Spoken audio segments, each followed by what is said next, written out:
여러분 안녕하십니까? 오늘 저는 한 인물을 이야기하려고 합니다. 한국 현대사에서 가장 극단적으로 평가가 갈리는 사람. 누군가는 그를 독재자라 부르고 누군가는 국부라 부릅니다. 바로 박정희 전 대통령입니다. 여러분은 어떻게 생각하십니까? 박정희 대통령은 정말 국민을 억압한 독재자였을까요? 아니면 세계 최빈국이었던 이 나라를 산업화의 길로 이끈 구국의 지도자였을까요? 오늘 우리는 이 논란의 중심에 선 박정희 대통령의 삶과 유산을 다시 짚어보려 합니다. 찬사도 비판도 모두 직시하겠습니다. 그 위에 진실을 놓고 대한민국이 어떤 선택을 했는지 함께 되짚어 보겠습니다.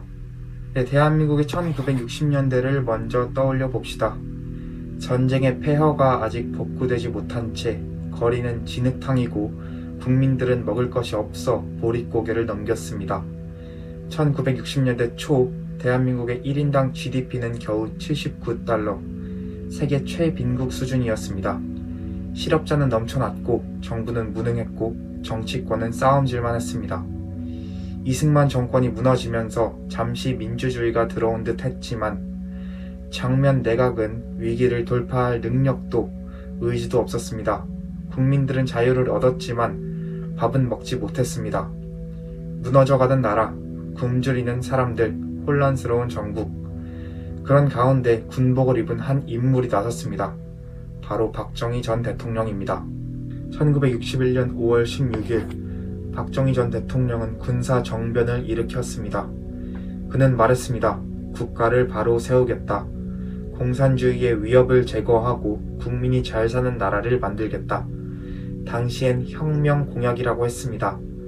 지금도 쿠데타냐 혁명이냐에 대한 논쟁 계속되고 있죠. 대법원은 훗날 이 사건이 위헌이라고 판단했습니다.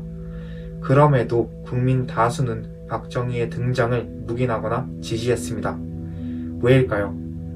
정치적 자유는 있었지만 현실은 최악이었기 때문입니다. 그 당시 국민에게 가장 절실했던 건 자유보다도 생존이었고 굶지 않고 사는 삶이었기 때문입니다. 정권을 잡은 박정희는 곧바로 경제개발에 나섭니다.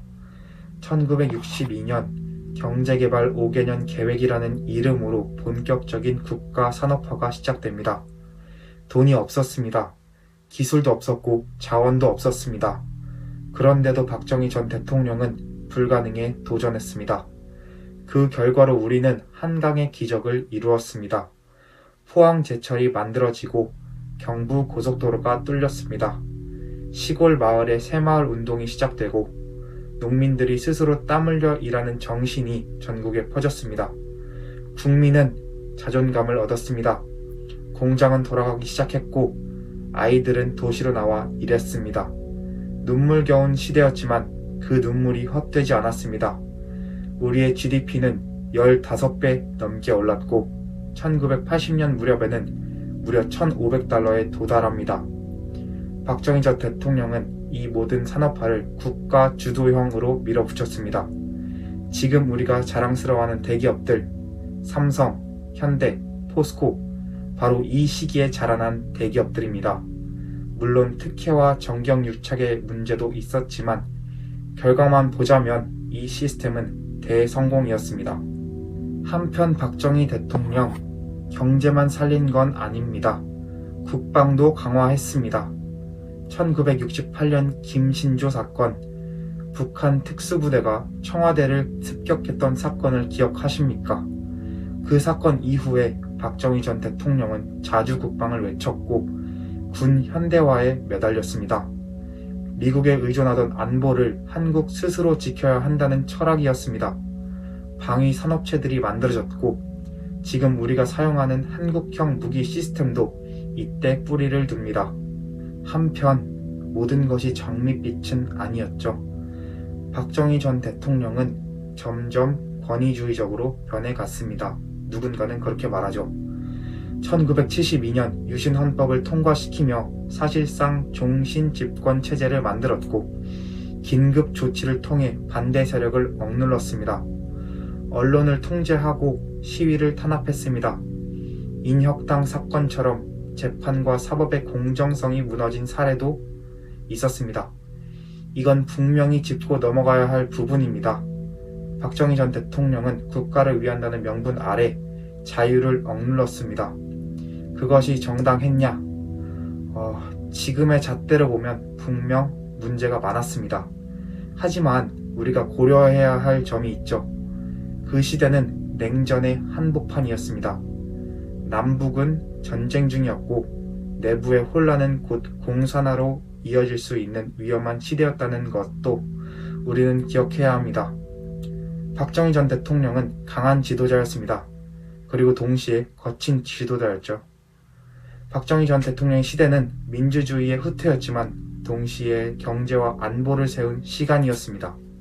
그리고 1979년 10월 26일 박정희 전 대통령은 자신이 만든 정보기관의 총탄에 맞아 죽었습니다.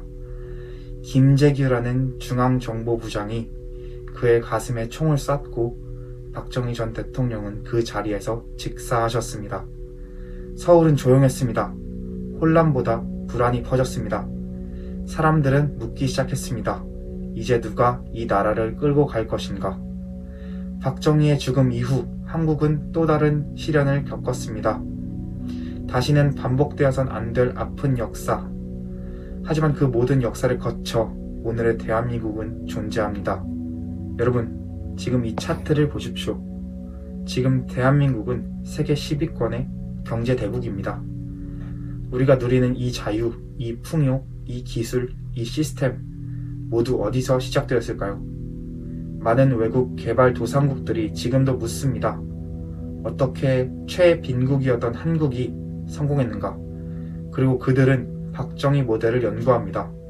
특히 새마을운동은 아프리카에서 지금도 그대로 도입되고 있습니다. 그렇다면 우리는 왜 박정희를 그렇게 비판적으로만 볼까요? 왜 우리는 산업화의 성과를 외면하고 그의 잘못만을 들춰내는 걸까요? 왜 좌파는 그렇게 박정희 전 대통령을 욕하는 걸까요? 저는 이렇게 생각합니다. 완벽한 지도자는 없습니다. 그러나 박정희 전 대통령은 대한민국을 굶주림에서 끌어낸 지도자였습니다. 그가 아니었다면 우리는 지금의 대한민국을 경험하지 못했습니다.